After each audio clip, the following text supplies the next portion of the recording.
Hallo und herzlich willkommen zu einer Sonderausgabe in unserem Format Backstage. Mein Name ist Christian Sommer und ich bin Geschäftsleiter der Backshop Tiefkühl GmbH und zuständig für die Analyse und Weiterentwicklung unseres Geschäftsmodells.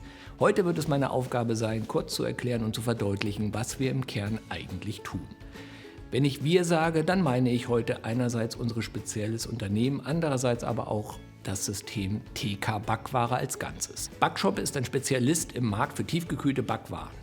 Und wenn ich heute über unser Geschäftsmodell spreche, dann spreche ich also von Tiefkühlung, Backwaren und Spezialisierung.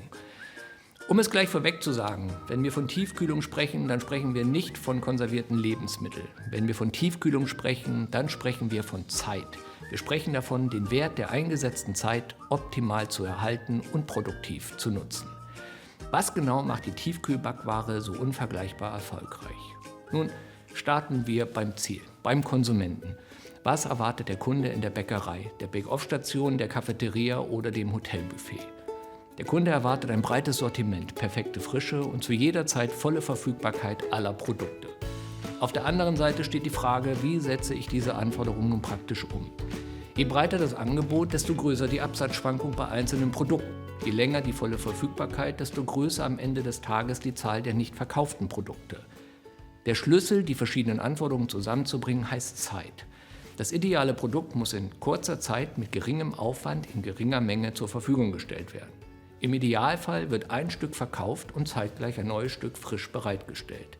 Genau das ermöglicht die Tiefkühlung für eine Backware.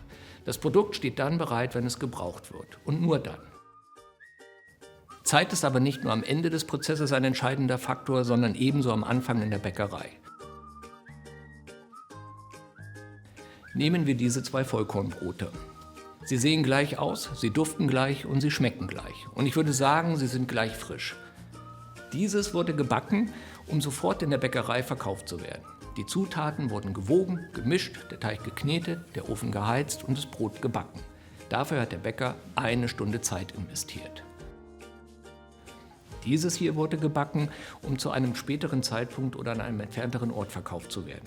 Die Zutaten wurden gewogen, gemischt, der Teig geknetet, der Ofen geheizt und das Brot gebacken. Auch hier hat der Bäcker 1 Stunde Zeit investiert.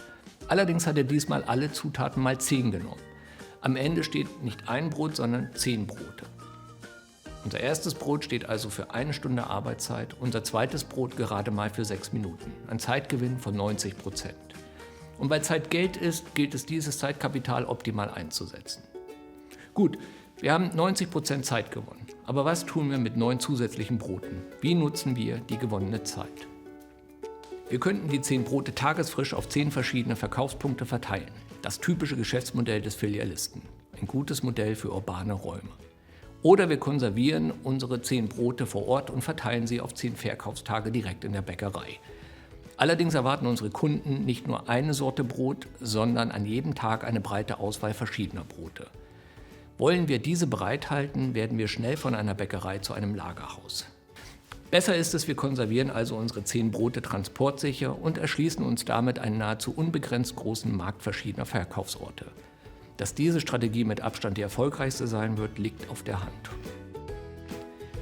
Wir haben gesehen, dass effiziente Produktion große Volumen bedeutet. Aber was ist mit dem Kunden? Kauft er eine effiziente Produktion? Wohl kaum. Er kauft ein frisches und natürliches Lebensmittel mit handwerklichem Charakter und ohne Konservierungsstoffe.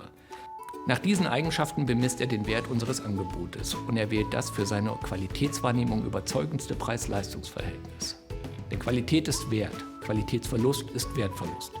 Darum Tiefkühlung. Sie ist das einzige Verfahren, unser Brot ohne Zusatzstoffe und ohne Qualitätsverlust natürlich frisch zu halten. Sie hat die Macht, die Zeit unserer Arbeit, die Qualität unserer Zutaten und das Können unserer Bäcker in einem Produkt perfekt zu bewahren. Sie erhält maximalen Wert zum besten Preis.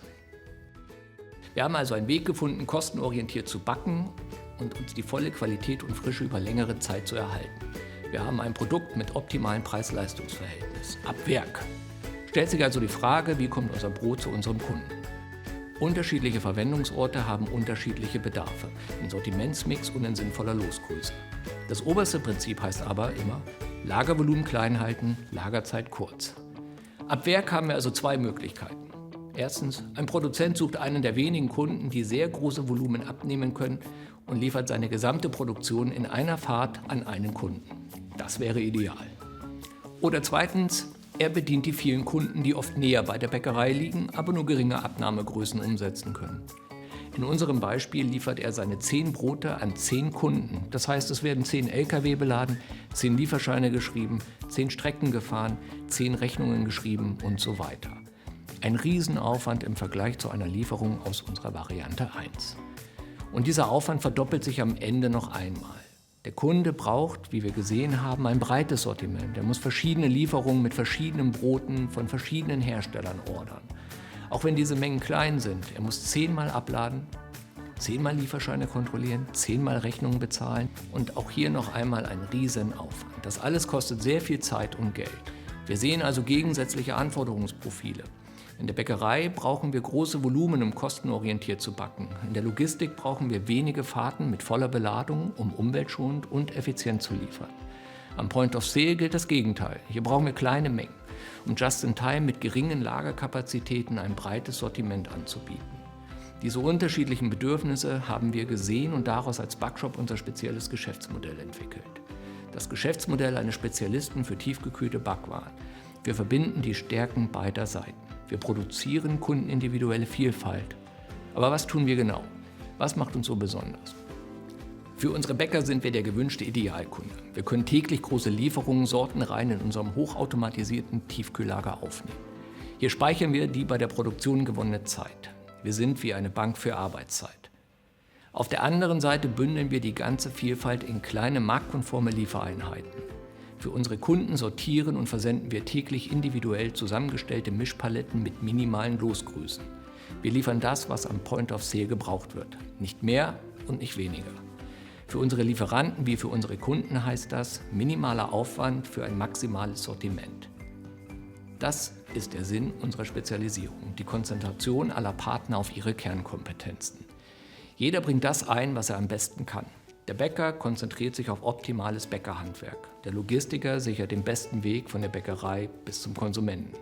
Der Gastronom, Hotelier oder Einzelhändler widmet all seine Aufmerksamkeit dem Kundenerlebnis. Und wir? Wir kümmern uns darum, dass alles perfekt funktioniert. Das ist das Backshop-Konzept. So einfach, so genial. Tschüss.